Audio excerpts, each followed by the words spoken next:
안녕하세요. 네, 드디어 또 재미있는 경영 토크 시간이 돌아왔습니다. 그래서 오늘은 강승환 교수님을 모시고 경영 토크를 우리가 진행을 할 예정인데요. 기존에 우리가 경영학 두뇌의 책을 가지고 케이스 스터디를 했던 거와는 다르게 오늘은 경영학에 대한 전반적인 이야기를 나누어 볼까 합니다. 우선은 그 전에 강승환 교수님부터 소개해 드리겠습니다. 네, 반갑습니다. 네, 저는 글로벌 경영학과의 강승환입니다. 네, 제가 전공하고 있는 과목은 인사 조직 분야이고 그 중에서도 특히 조직에 대한 것이 저의 전공이 되겠습니다. 네, 반갑습니다. 네. 교수님 강의하는 과목은 뭐가 있을까요? 아, 네. 네. 아주 좋은 질문입니다. 네. 네. 제가 2학년 1학기 과목, 전공 필수 과목인 조직행동이라는 과목이 네. 저희 강의 과목 중에 하나고, 그리고 이번 학기 같은 경우에 제가 4학년 과목으로 조직구조론이라는 과목을 강의하고 있습니다. 네, 그리고 다음 학기 2학기에는 지금까지 조성준 교수님이 잘 해오셨는데 리더십론이라는 과목을 리더십을 제가 또 강의할 예정이고, 그리고 글로벌 경영 연구라고 하는 과목을 또 강의할 예정입니다. 그럼 교수님 전공 분야는 인사조직 파트시겠네요. 네, 그렇습니다. 얘기를 들어보니. 그렇습니다. 바로 그렇습니다. 네, 인사조직과 관련된 부분이고 네. 특히 조직과 관련된 부분을 네, 많이 하고 있습니다. 네. 네. 네, 그러면 우리 본격적으로 경영학에 대한 빅피처에 대해서 오늘 좀 설명을 드릴까 하는데, 우선은 경영학 하면은 여러분들 제가 수업 시간에도 뭐 여러 번 설명을 했다시피 응용학문이다. 너무나 다양한 학문의 집합체라 어떻게 비판론자들은 경영학의 어떤 학문적 깊이가 좀 얕다라는 비판이 있다라고 합니다. 그래서 이제 그 부분서부터 이제 우리 스타팅 포인트로 해서 한번 이야기를 나눠보면 어떨까요? 네, 아주 도입 질문으로 아주 적절한 질문인 것 같습니다. 네. 한 교수님께서도 쭉 경영학과 학생으로 또 석박사 과정을 하시면서도 이런 식의 어떤 비판 내지는 폄하 내지는 조금 이런 질문들, 이런 시선들을 느낀 적이 있으시죠? 저도 항상 그래왔죠. 그리고 또 경영학과 교수님들께서도 그렇게 말씀을 하시고, 그렇지만 경영학은 뭐 이런 의미로 그래도 의미가 있다. 이렇게 이제 디펜스라고 하죠. 디펜스를 하기도 했는데, 사실은 그런 비판이 있는 거는 사실은 누누이 지난 나이가 나오니까 지난 몇 년간 누누이 제가 들어왔던 비판이기도 합니다. 네, 그렇습니다. 네, 정말 맞는 말씀이시고 저 또한 한 교수님과 비슷한 경험을 하고 있습니다. 경영학 비전공자분들 또 일부 경영학 전공자분들조차도 말씀하신 대로 아니 경영학이 어떻게 학문이냐, 이건 너무 깊이가 얕지 않느냐라고 하는 그런 질투의 눈길, 질시의 어떤 시선을 느낄 때가 있습니다. 교수님 이거 유튜브 촬영인데 괜찮을까요? 다 모든 전공 타전공 학생도 보고 있습니다. 어쩌면은. 네, 그렇군요. 네. 그래서 제가 생각할 때 어떤 일의 의미가 무조건 깊은 것만 의미가 있는 것이 아닙니다. 옆으로 넓게 퍼진 것도 그 나름의 그 쓰임새가 있고 그 용도가 있고 가치가 있는 것입니다. 무조건 좁고 깊은 것만이 최고다, 최선이다 라고 주장하는 것은 또 다소 과격한 입장인 것 같습니다. 경영학은 상당히 넓은 분야의 내용들을 다루고 있습니다. 실제로는 한 대여섯 개의 전공 분야로 독립해도 될 만큼 폭넓은 주제들을 다루고 있습니다. 그렇게 많은 주제들을 다루고 있기 때문에 필연적으로 겉에서 볼 때는 깊이가 다소 부족한 것처럼 보일지도 모릅니다. 하지만 그 세부 분야로 들어가게 되면 그 분야 내에서는 상당한 깊이를 축적하고 있습니다. 학문이 체계적으로 구성이 되려고 하면 그 이전 선행 연구를 바탕으로 논리적으로 새로운 발견이 덧붙여져 쌓여져 나가야 되는데, 실제 각각의 세부 분야별로는 그런 과정들이 잘 이루어지고 있고 이제는 완벽한 형태의 학문 분야라고 할 만큼 짜임새 있는 연구가 축적되어 있는 상황입니다. 그렇기 때문에 오히려 폭넓은 것이 단점이 아니라 장점이며 그 나름의 각 세부 분야별로도 깊이가 갖춰져 있기 때문에 경영학은 그런 경영학이 너무 얕다라고 하는 것은 적절한 얘기가 아닌 것 같습니다. 아, 그렇군요. 그렇다면 교수님 한 가지 질문을 드리고 싶은 게요. 지금 반복적으로 말씀해 주신 게 폭넓다라고 말씀을 주셨잖아요. 폭넓은 게 경영학이 대체 어떤 구성 요소가 있길래 폭넓다고 말씀해 주시는지 경영학의 좀 세부 전공에 대해서 다시 한 번만 짚어서 말씀 주실 수 있으실까요? 네. 바로 오늘의 핵심 주제가 바로 네. 그 주제가 되겠습니다. 경영학의 세부 전공들이 주제가 되죠. 네, 그렇습니다. 아까 처음 한 교수님 질문해 주셨던 그 내용과 같은 선상에서 왜 그 경영학이 폭넓다, 넓다라고 넓게 됐느냐를 먼저 생각해 봐야 됩니다.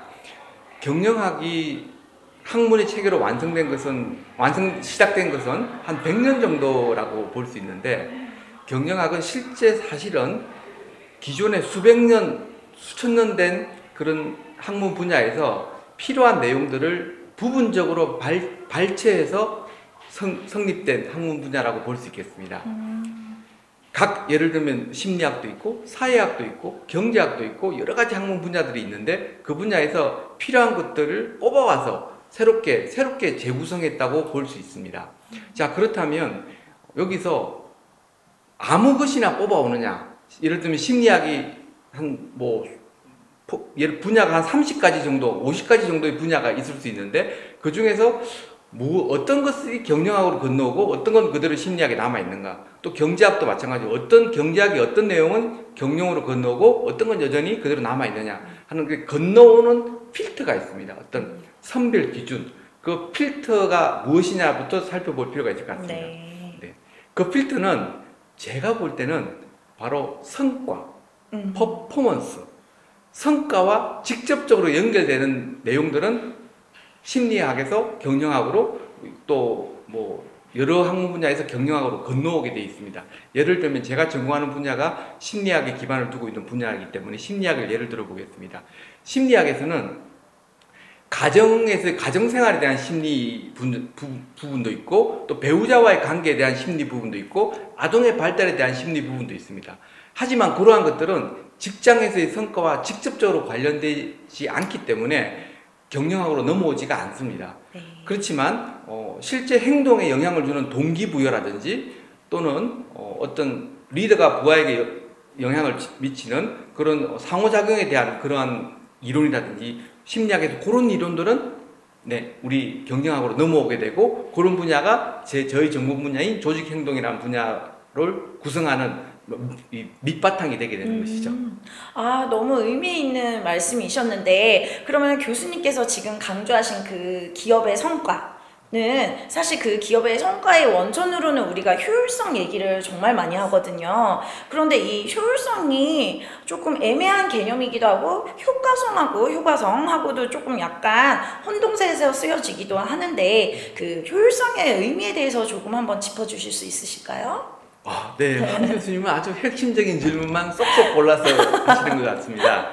네, 맞습니다. 경영학은 그 목적 자체가 성과 향상에 포커스가 맞춰져 있습니다. 네. 그렇다면 성과를 가져오는 원천은 무엇인가? 성과의 원천은 무엇인가에 대해서 지난 100년 동안 경영학이 추구해온 성과의 원천은 효율성이었습니다. 이 효율성은 두 가지로 정의를 할 수 있겠네요. 예를 들면 이것이죠. 산출물이 같은 퀄리티, 같은 양의 산출물을 만들어낼 때 투입이 더 많이 되는 것이 효율적일까요? 투입이 더 적게 되는 게 효율적일까요? 투입이 더 적게 되는 게 효율적이겠죠? 그렇죠. 네. 적은 투입에 많은 결과.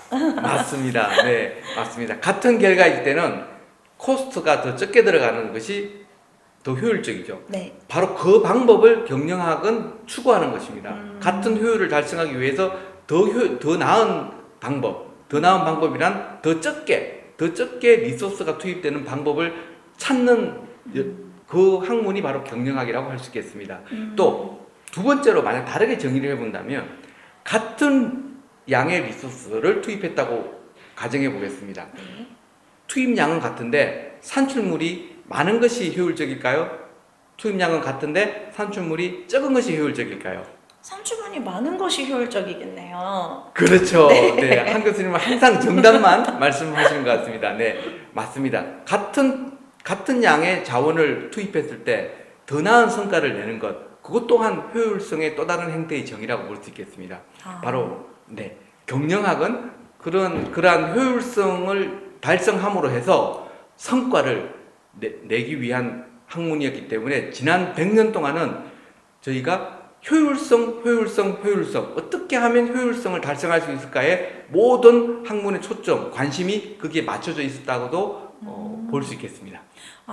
그런데 교수님 하나 궁금한 점이요. 이제는 외부 환경의 변화가 이제 여러 가지로 너무 많이 변화가 일어나게 되면서 특히 또 요즘은 제4차 산업혁명이 핫 이슈잖아요. 그러면서 여러 기업들이 또 이런 효율성뿐만 아니라 창의적인 기업이 되자 혹은 창의적인 인재를 영입하자 이런 의견들이 있는데 이 부분에 대해서는 교수님께서는 어떻게 생각하시는지요?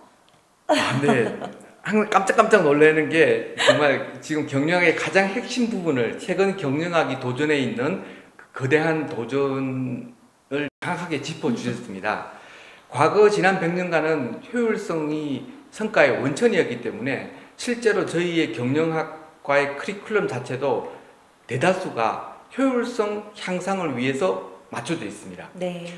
그런데 최근에 말씀하신 4차 산업혁명이나 또는 뭐 간단한 예로 애플이 먼저 시작하는 스마트폰의 어떤 새로운 세상 이러한 것들이 시작되면서 이제는 창의성이 매우 중요한 성과의 원천이 되었습니다. 물론 효율성은 기반으로 하고 플러스 알파로 창의성이 필요한 시대가 됐습니다. 그런데 이 우리 경영학이 풀지 못한 숙제가 이 효율성과 창의성을 동시에 달성하는 방법을 아직 찾지 못하고 있는 것 같습니다. 효율성은 기본적으로 통일성이 단일화가 돼야지 효율적이 됩니다. 네. 서로 비슷한 생각, 비슷한 장소에서 비슷한 옷을 입고 비슷한 생각을 가지고 비슷한 시간에 같이 행동을 해야지 효율성이 나오게 됩니다. 그러나 창의성은 그 반대죠. 네. 창의성의 기본 선행 요건은 다양성입니다. 서로 간의 생각이 달라야 되고 서로의 백그라운드도 달라야 되고 서로가 생각하는 어떤 방향도 달라야 되고 이런 다양한 다양성에서부터 창의성이 나오는 겁니다. 자, 그럼 효율성을 달성하는 원칙은 단일해야 되고 창의성을 달성하려면 다양해야 되는데 어떻게 동시에 단일함과 다양함을 달성할 수 있겠습니까? 그래서 현재 경영학에 와 있는 지점은 시간을 분리한다. 이번에는 우리가 효율성을 추구하고 내년에는 창의성을 추구하고 시간을 분리한다. 또는 어떤 공간을 부서를 분리한다. 당신 부서는 효율성만 신경 쓰세요. 당신 부서는 창의성만 신경 쓰세요. 또 그걸 분리한다든지 아니면 또 회사를 또 분리한다든지 회사를 두 개로 쪼개서 당신은 효율성 중심 회사, 당신은 창의성 중심 회사 그런 식으로 하는 부분적인 접근은 있지만 한 회사가 한 조직이 동시에 효율성과 창의성, 이 서로 다른 방향으로 달리는 두 마리 토끼를 동시에 잡는 그런 방법을 경영학은 아직 제시하지 못하고 있고 이것은 어쩌면 경영학을 연구하고 가르치는 한 교수님과 제게 주어진 풀어야 되는 과제일지도 모르겠다는 생각입니다. 갑자기 어깨가 무거워집니다, 교수님. 사실은 교수님께서 말씀 주셨다시피 효율성과 창의성은 조금 어떻게 보면 반대되는 개념일 것도 같아요. 그래서 창의성 같은 경우에는 다양한 의견을 수렴을 해서 합의하는 과정에 아무래도 비효율성을 야기하게 되잖아요. 그런 부분에서 이제 이 정말 너무나 상충적인 개념을 두 가지 모두 추구해야 되는 기업의 어려움도 있지만 그 어려움을 해결해야 되는 어떤 해결책을 우리가 제시해야 될 텐데 한번 좀 생각을 해보도록 합시다. 네. 그래서 최근 추세는 효율성과 창의성이고 또 교수님께서 그렇죠. 그래서 지금 저희 커리큘럼도 조금 바뀌고 있습니다. 네. 제가 30년 전에 제가 대학생 때의 경영학 커리큘럼과 지금의 커리큘럼의 가장 큰 특징은 현재의 커리큘럼, 대학 경영학의 커리큘럼에서 창의성을 필요로 하고 창의성을 정진시키는 커리큘럼들이 점점 많아지고 있다는 점이 새로운 추세라고 할 수 있겠습니다. 네.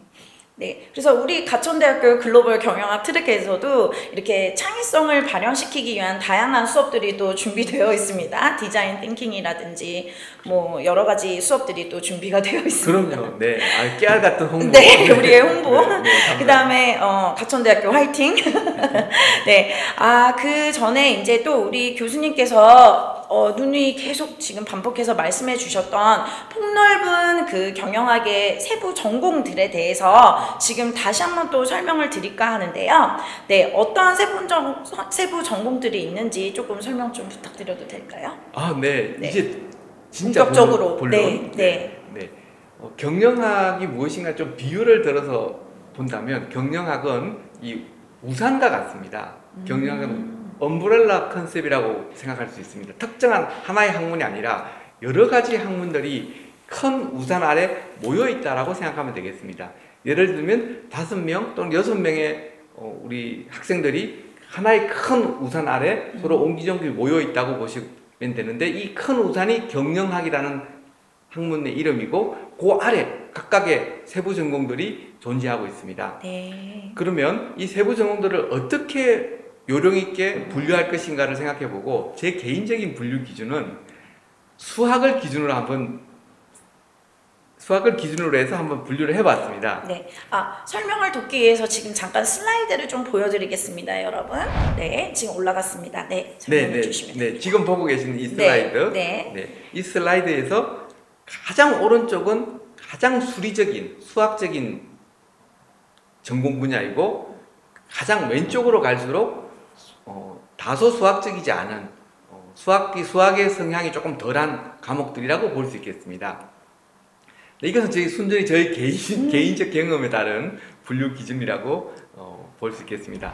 그러니까 수학이라고 할 때는 사칙 연산, 더하기 빼기 곱하기 나누기는 수학이라고 하지 않죠. 그거는 저희가 산수라고 하는 게, 여기서 말한 수학은 사칙 연산을 벗어나는 더 고차원적인 내용을 다루는 것은 수학적이라는 표현을 쓰고, 사칙 연산 범위 안에 들어있는 것은 비수학적이다.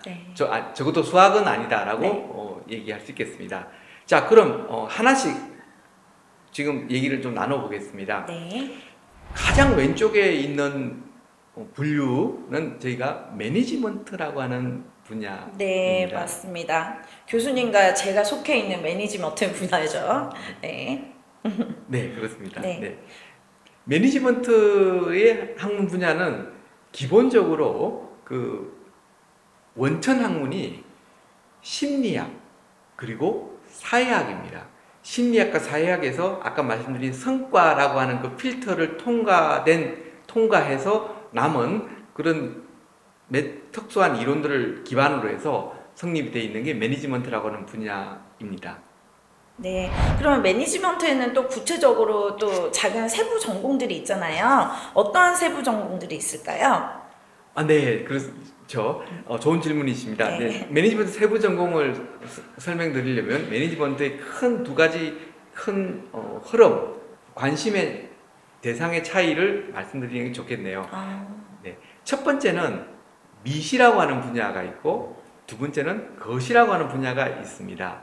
미시는 영어로 마이크로죠? 마이크로죠? 네, 맞습니다. 제가 바로 마이크로 연구자이고, 거시는 매크로입니다. 매크로죠. 그리고 제가 이제 매크로 쪽을 전공하고 있습니다. 네, 그렇습니다. 바로 미시는 연구의 대상이 사람입니다. 사람. 그래서 모든 사람이라기보다는 조직 내에서 일하고 있는, 조직에 속해 있는 조직 구성원 개개인에 대한 것이 연구의 관심입니다. 그래서 조직 구성원의 행동, 조직 구성원의 심리, 조직 구성원의 어떤 열정이나 동기부여, 이러한 것들을 중점적으로 다루고 있는 것이 미시라고 하는 분야가 되겠습니다. 그렇다면 교수님, 거시는 주 연구 대상이?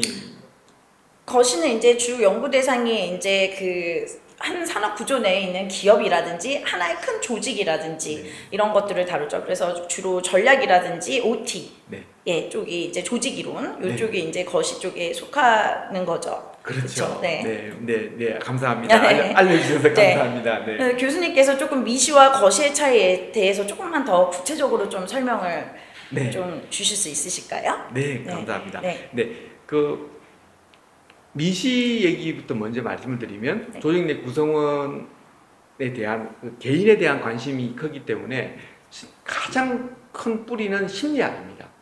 심리학이고 사회학도 일부 섞여 있게 되고 또 사회학과 심리학이 서로 결합되어 있는 사회 심리학 또한 강한 영향을 미치고 있는 분야입니다.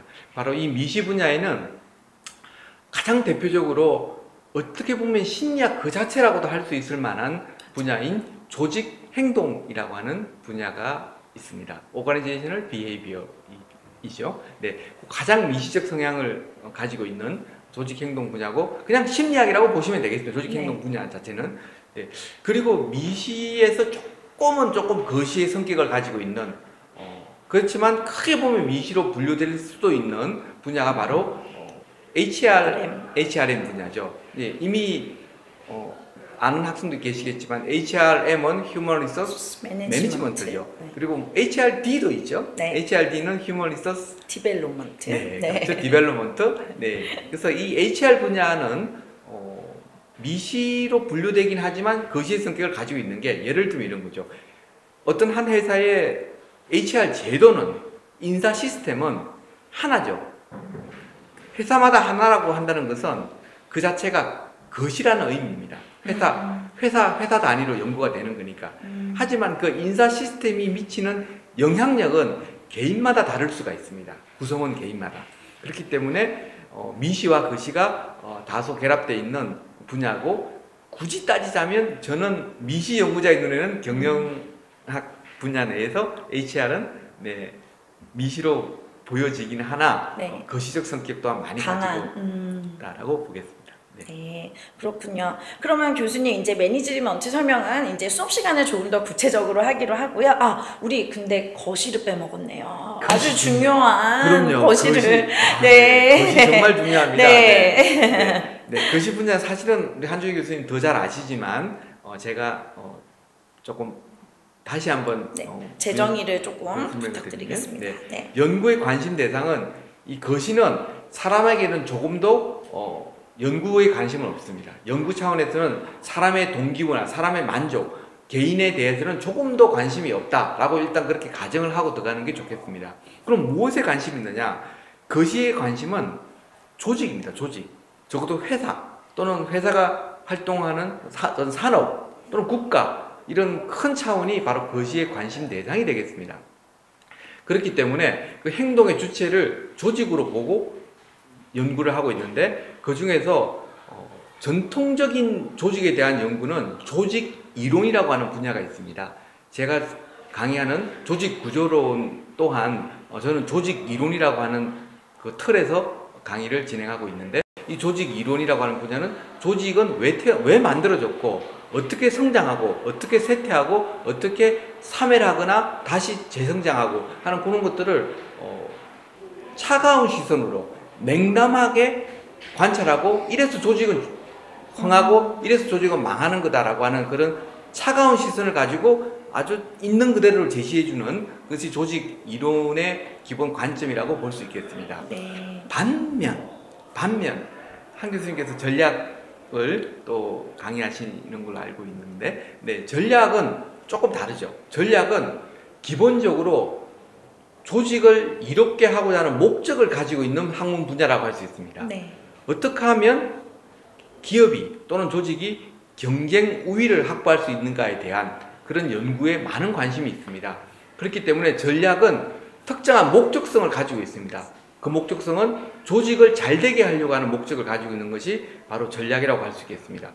그래서 과거의 조직 이론이라고 하는 분야에서 쭉 성장해 오다가 학문적으로 계속 조직 이론은 학문적으로 남아있고 조직 이론 중에서 일부 1970년대 아마 차일더 교수님이 맞아요. CEO의 역할에 대한 얘기를 하시면서 70년대부터 분파가 생기면서 이제 조직을 이롭게 하려고 하는 목적으로 연구하는 조직 전략 경영이라고 하나요? 전략 경영. 네, 전략 경영 분야가 이제 점점점 커지고 있고 지금도 커지고 있는 분야이고 조직 이론은 다소 학문적으로 여전히 또 강한 또 힘을 갖고 있는 분야라고 할 수 있겠습니다. 또 전략정은 저희 전공에 또 김한월 교수님이 계시죠. 그래서 김한월 교수님이 또 담당을 하시고 계십니다. 그렇죠. 네. 그렇기 때문에 기본 학문 분야는 학문의 원 출처라고 한다면 아마도 심리학보다는 조금 더 사회학 쪽에 가깝죠. 네. 그렇죠. 네, 사회학 쪽에 훨씬 더 무게가 있는 것이 매크로고 전략도 그렇고 조직 이론도 그렇습니다. 네.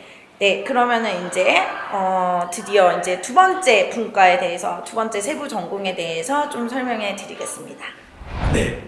매니지먼트가 분야가 가장 좀 비수학적이고 그 옆에 조금은 더 수학적인 그러나 여전히 비수학적이라고 할 수 있는 분야가 또 마케팅 분야가 되겠습니다. 네, 마케팅은 우리가 쉽게 생각하는 어떤 마케팅 커뮤니케이션, 뭐 광고나 기타 소통과 관련된 마케팅 분야가 있죠. 네, 그리고 또 다른 분야는 우리가 잘 생각은 못하지만 또 굉장히 중요한 분야가 프로덕트 매니저라고 하는 분야가 있습니다. 프로덕트 매니저, 제품 관리자, 어떤 특정 제품에 대한 오너십을 가지고 모든 것을 주관하는 책무를 갖고 있는 프로덕트 매니저가 있고, 또 브랜드 매니저라는 이름으로 또 존재하기도 합니다. 어떤 특정 브랜드에 대한 책임을 지고 있는 이 사람은 올라운드 플레이어입니다. 뭐 제조 공장장한테 이거 어떤 스펙으로 제조하세요라고 제조 스펙도 알려드리고 가격도 정하고 유통 경로는 어떤 경로로 간다. 광고하는 쪽에는 광고를 이렇게 내주세요. 이런 걸 이제 지시라기보다 코디네이션하는 책무를 맡은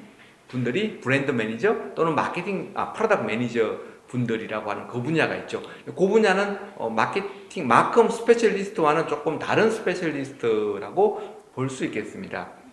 네, 그리고 또 퀀트라고 하는 분야가 있는데, 마케팅의 퀀트라는 분야는 프로그램을 짜서 이 프로그램에 수많은 데이터를 집어넣고 한 일주일 정도 컴퓨터를 돌립니다.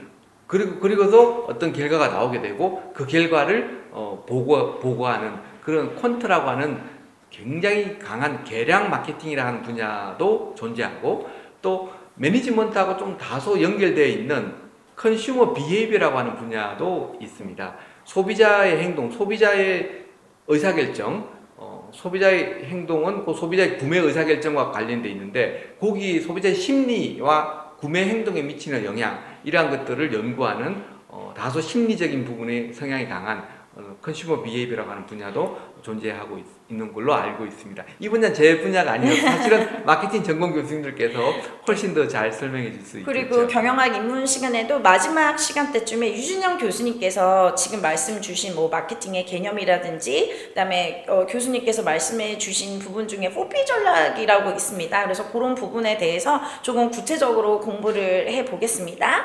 네, 그러면 그 다음에 또 교수님 세부 전공은 또 무엇이 있을까요? 그 다음에 저희가 비수학적인 과목, 비수학적인데 숫자가 자주 등장하는 과목이 있습니다. 그렇지만 절대 수학이 아니고 그냥 적어도 산수 정도에 가까운. 그래서 겁먹지 말고 공부할 수 있는 분야가 바로 회계 분야입니다. 회계는 숫자로 가득 채워져 있지만 사실은 수학하고는 전혀 관계가 없던 학문 분야이고, 오히려 랭귀지와 관계 있는 분야입니다. 만약 본인이 영어나 국어나 언어를 잘한다면 회계도 굉장히 잘하게 될 가능성이 높은 분야입니다. 왜냐? 회계는 기본적으로 그 장부에 돈이 들어오고 나가고 물건이 들어오고 나가는 걸 장부에 기록을 남겨야 되는데, 모든 사람이 서로 제각기 다른 방식으로 기록을 남기게 되면 일관성이 없고 이 사회 전체의 효율성이 떨어지게 됩니다. 그리고 예를 들면 어떤 회사에 투자를 하고자 하는 투자자 입장에서도 이 회사가 잘하고 있는지 못하고 있는지를 판별하기 힘들기 때문에 특정한 기준을 동일하게 적용해서 장부를 처리해야 되고, 또 국가 입장에서도 마찬가지입니다. 국가는 회사가 돈을 많이 벌게 되면, 이익을 많이 남기면 그 이익에 대한 세금을 걷어가는데, 저마다 장부를 서로 다르게 정리하면 공정하게 세금을 걷어갈 수가 없습니다. 맞아요. 네. 그래서 동일한 기준으로 장부를 정리하게 만든 다음에 그 많은 이익에 따라서 세금을 더 많이 걷어갈 수 있게 되기 때문에 이 회계 처리를 잘못하면 이것은 거대한 범죄고 국가가 나서서 그 기업가 대표자와 개인을 처벌하게 되어 있습니다. 그래서 회계는 꼭 반드시 정해진 규정대로 기록을 해야 되는 것입니다. 자, 그렇다면 지금 제가 들고 있는 이 볼펜 하나를 제가 회사가 구매를 했을 때 이 볼펜 한 자루를 샀다라고 회계장부에 기록을 해야 되는데 회사 입장에서는 돈은 나간 거고 볼펜은 들어온 겁니다. 바로 그래서 나간 돈과 들어온 볼펜을 적정하게 왼쪽 오른쪽 나누어서 이렇게 기록에 남겨야 되는 것이죠. 바로 그래서 어떻게 기록에 남길 것인가는 그 기록에 남기는 방법을 전 세계가 똑같은 기록 방법을 가지고 있습니다. 전 세계가. 네. 전 세계가 똑같은 방법을 가지고 있고, 그리고 국가마다 조금씩 다른데 적어도 한국은 동일한 기준을 갖고 있고 미국도 동일한 기준을 갖고 있습니다. 이 미국과 한국의 회계 처리 방법은 95%는 같고 한 5% 정도는 각 국가마다 다르다고 할 수 있겠죠. 네, 그렇기 때문에 한국에 일하는 기업들은 적어도 한국의 회계 처리 원칙을 반드시 준수해야 된다는 거죠. 기록을 그렇게 돈이 나가고 돈이 들어오고 물건이 들어오고 물건이 나가고 하는 것을 정확하게 기록을 남겨야 되는 거죠. 그래서 그 과목으로는 아마 회계 원리라고 하는 기본 중의 기본이 되는 것이죠.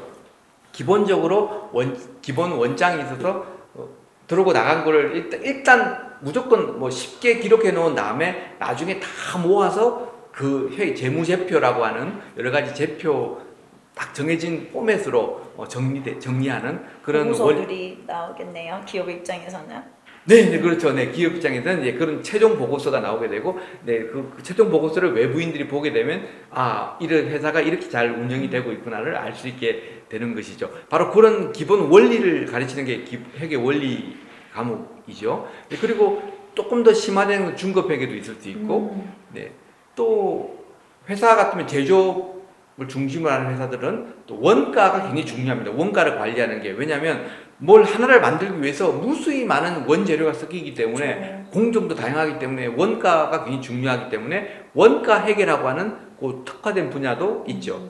그리고 아까 제가 얘기한 국가가 세금과 관련해서 또 세무회계라고 하는 분야도 존재하고 있습니다. 그래서 각각의 심화된 회계 단계가 있고, 그래서 가장 기본은 회계 원리, 그 위에 중급회계, 그 다음에 각각 심화된 그 단계들이 놓여 있다고 볼 수 있겠습니다.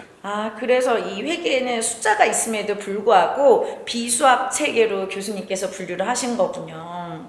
네, 그렇습니다. 네. 그래서 본인이 수학적인 적성, 수리적인 적성이 다소 떨어진다 하더라도 이 회계 원리는 좋은 결과를 낼 수 있습니다. 왜냐하면 회계 원리는 수학이 아니라 숫자의 모양을 하고 있는 언어입니다. 그래서 알파벳 대신에 숫자가 쓰여 있을 뿐이고 가나다 대신에 숫자가 쓰여 있을 뿐이지 이것은 언어입니다.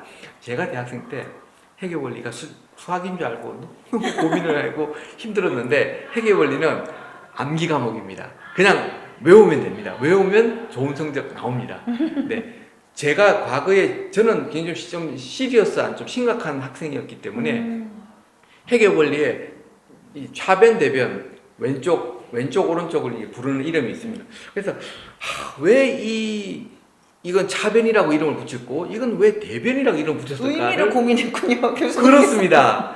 그러다 보니 저의 회계 원리 성적은 이미 여러분 예상하시는 바와 같습니다. 이건 의미를 고민하면 안 됩니다. 네, 이게 왜 차변이라고 이름을 붙였을까? 이걸 왜 대변이라고 이름 그 의미를 찾는 스타일의 학생이었는데. 그런 접근 방법은 좋은 전략적 접근은 아니었던 것 같습니다. 어떤 규정인 거죠, 어떻게 보면은. 그렇죠. 네, 정확하게 지적하셨고 바로 그렇기 때문에 의미를 찾기보다는 외워서 암기로 대응해야 되고 나중에 알고 보니까 제가 외국계 기업 CFO로부터 회계 원리에 대한 강의를 다시 들은 적이 있는데 놀랍게도 원리가 있었습니다. 요 안에 거대한 원리가 있고 거대한 스토리가 있었습니다. 나름의 체계가 있었습니다. 그런데 공부 분량이 많지 않은 학부생 입장에서 그걸 찾으려고 노력하다 보니 제풀에 지쳐서 포기하게 되는 그런 불상사가 있었던 것 같습니다. 그래서 회계 원리에 절대 포기하지 마시고 이 과목은 어느 과목이다, 암기 과목이다 생각하시고 적극적으로 임해주셔서 회계 원리 잘 아셔야 됩니다. 회계를 잘 아셔야지 나중에 회사에서도 또 승진하셔서도 또 훌륭한 관리자로 성장해 나갈 수 있을 거라고 생각합니다. 네, 교수님 이제 드디어 우리 이제 수학적 체계에 있는 세부 전공에 대해서 공부를 해볼까 합니다. 그래서 그 수학 체계에 있는 세부 전공은 무엇이 있을까요? 이제 드디어 이제 드디어 수학적 성격을 가지고 있는 학문 분야인 재무관리 분야를 잠깐 소개해야 되겠습니다. 네. 물론 이제 각 분야 재무관리 전공 교수님들이 훨씬 더 잘 설명하시겠지만 재무관리는 이르러서는 드디어는 산수의 영역을 벗어나는 과목입니다. 일부 학생들은 수학을 좋아하는 학생도 있습니다. 제 수업 들은 학생 중에 본인은 수학이 제일 좋다 하는 학생이 있었습니다. 이런 학생들이 굉장히 날아다닐 수 있는 과목이 바로 재무관리 과목, 그 중에 한 과목인 것 같습니다. 네, 그렇군요. 네, 재무관리를 어떻게 요령 있게 구분할 것인가를 제가 여러 교수님들께 여쭤봤는데 제 눈에는 크게 두 가지로 분류를 할 수 있습니다. 첫 번째는 기업 재무라고 하는 분야입니다. 기업 재무는 행동의 주체가 기업입니다. 기업 회사 내에서 재무, 돈 문제를 어떻게 관리할 것인가 하는 것이 기업 재무의 관심 주제입니다. 두 번째 재무관리의 두 번째 분야는 투자론입니다. 투자에 대한 부분입니다. 이 투자론은 그 플레이어가 기업이 아니라 기업만 있는 것이 아니라 이 마켓 전체라고 볼 수 있겠습니다. 기업도 있고 금융사도 있고 정부도 있고 그리고 컨슈머도 있고 이런 마켓 전체가 플레이어이고 또는 저희가 투자론에서 배우게 되는 것은 어떤 면에서는 금융회사에서 개발하는 상품, 그 상품이 어떤 원리로 이루어져 있는가 하는 그런 것들을 오히려 투자론에서는 배우게 되고 금융상품에 대한 얘기는 기업 재무에서는 다루지 않고 있는 것 같습니다. 네. 그럼 요약을 하자면 재무에서는 어떻게 자금을 획득하고 어떻게 그 자금을 투자하고 운용할 것인가에 대한 의사결정을 하는 그런 과목이겠네요. 네, 그렇습니다. 네, 사실은 어제 제 재무관리 교수님께 이 재무관리의 중요한 주제가 뭡니까? 라고 여쭤봤는데 한 교수님께서 세 가지 빅 퀘스천이 있다라고 얘기를 해주셨습니다. 그 세 가지 빅 퀘스천에 대해서는 그분께서 더 자세하게 말씀해 주실 거라고 생각하고 일단 제가 느끼기에는 말씀하신 돈을 어떻게 획득할 것인가, 차입할 것인가 아니면 주식을 더 발행해서 돈을 더 자금을 획득할 것인가 하는 그런 자금의 획득에 대한 부분이 있고 또 자금을 어떻게 쓸 것인가에 대한 부분도 있고 또 굉장히 중요한 관점이 재무관리는 미래에 일어날 일을 예측을 해서 현재 가치로 환산하는 것이 또 필요합니다. 똑같은 100만 원이라도 지금의 100만 원과 100년 뒤에 100만 원은 그 가치가 다르다는 거죠.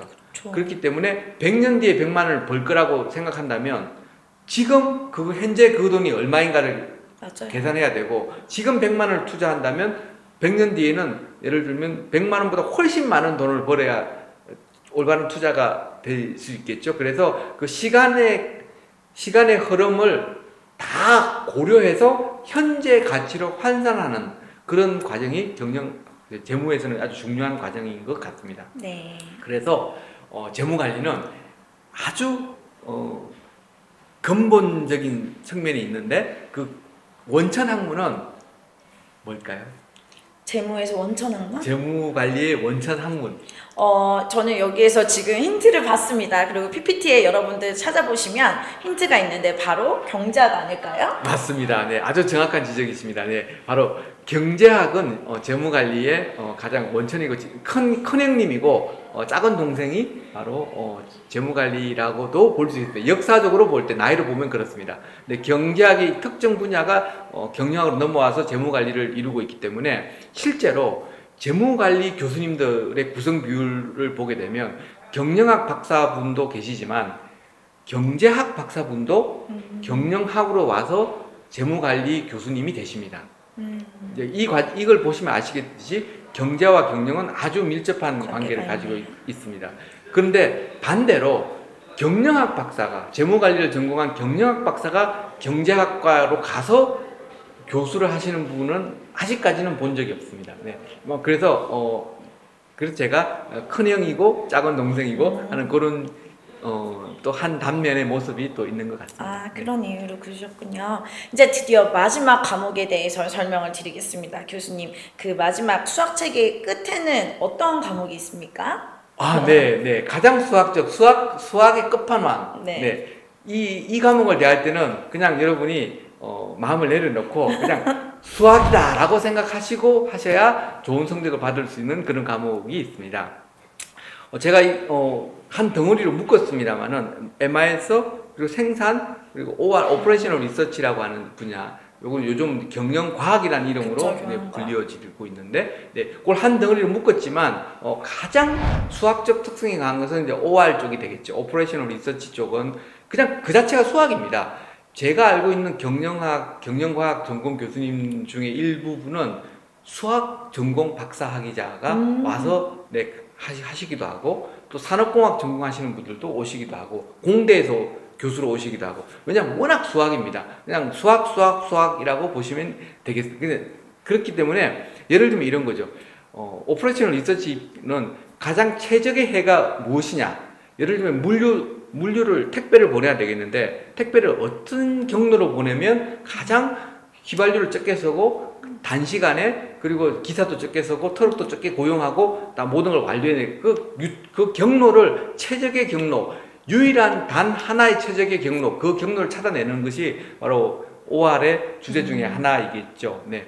그렇기 때문에 수학을 이용해서 그 최적의 해를 찾는, 단 하나의 최적의 해를 찾는 그런 과목이 이제 OR이라고 볼 수 있겠습니다. 네. 그리고 OR보다는 조금 덜 수학적인 것이 생산관리라고도 볼 수 있겠습니다. 최적의 생산을 위한 방법을 생산관리라고 할 수 있고, 또 MIS라고 하는 분야를 제가 한 덩어리로 묶었습니다만은, MIS는 기술을 경영에 그렇죠. 활용하는 방법이고, 이 방법도 또 수학적으로 활용할 수도 있고 또 조금 그렇지 않은 쪽으로 활용할 수도 있기 때문에, 또 MIS라고 하는 또 새로운 학문 분야가 있겠습니다. 네. 네. 알겠습니다. 그러면은 여러분 이제 쭉 들어보시니까 어때요? 경영이 정말 다양한 학문으로 이루어져 있는 것 같지 않나요? 그쵸? 그래서 이제 우리 여러분들이 이제 이렇게 수업을 쭉 들으셨으니까 이제 여러분들이 토론하셔야 될 토론 토픽에 대해서 강승환 교수님께서 이제 알려주시겠습니다. 이제 우리는 무엇을 토론하면 될까요, 교수님? 네. 끝까지 결론을 잃어버리지 않고 네, 잘 네. 포인트를 짚어주시는 것 같습니다. 네. 네. 제가 제안드리는 토론, 개인 과제이자 토론 주제로는 슬라이드도 올려드리겠습니다. 네. 한번 제가 쭉 읽고 네, 설명을 네, 드리겠습니다. 네. 지금까지 설명드린 경영학의 여러 분야 또는 세부 과목 중에서 자신이 가장 잘할 수 있을 것 같은 분야나 과목은 무엇입니까? 그 이유도 함께 설명해 주세요. 네. 지금 제가 크게는 5가지 덩어리로 또 작게 여러 분야, 세부 분야들 설명을 드렸습니다.